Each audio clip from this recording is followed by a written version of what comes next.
When I look at African urbanization, I see both huge promise and huge potential on the one hand, as well as immense challenge on the other.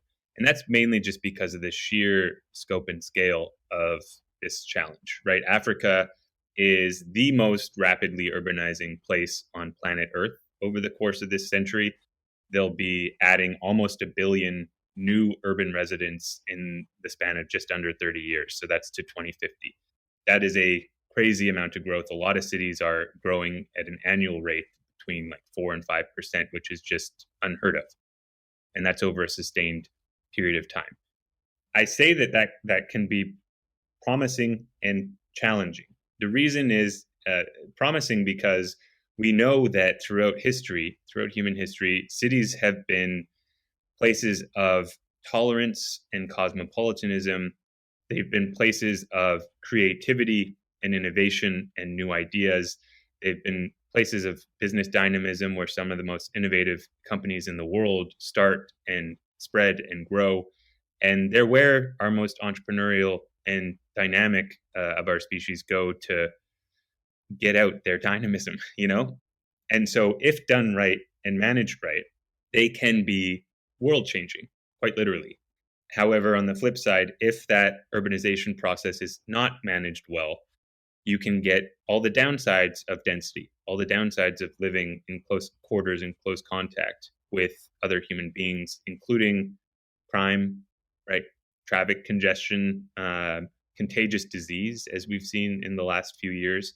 And so I truly believe, given the scale scope of urbanization, especially on the African continent over this century, and both the huge upside, but also the huge potential downside, that this is a crucial moment in terms of policy for human beings. And we're at a moment where the urban policies that we choose today are going to have ramifications and consequences for decades and centuries to come. You asked the question, what particularly can charter cities uh, help with when it comes to African cities in this challenge of urbanization?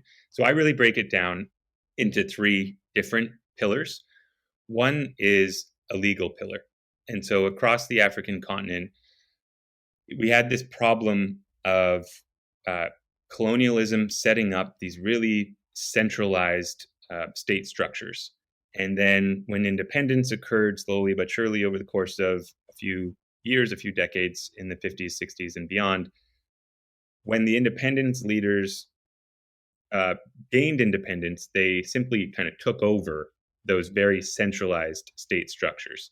And so we had this problem of just a really over centralization of political power, usually in the hands of this imperial president. And you got this phenomenon of sort of big man presidents across the continent.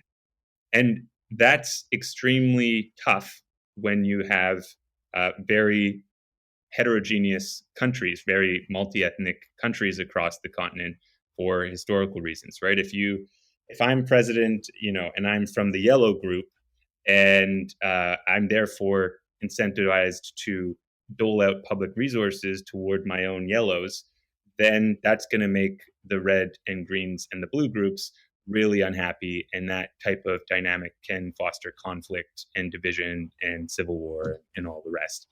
And so this legal centralization of power into the hands of typically one president has a lot of negative and adverse consequences. And beyond that, African cities as a political unit have been historically kind of forgotten in this kind of race to concentrate power at the top. And so I think the fact is that only three countries, South Africa, Zambia, and Zimbabwe, out of 54 sub Saharan African countries, have the ability to determine the tax base and the tax rates and collect those taxes as well as access capital markets. Three countries have and allow their cities and towns to do those things.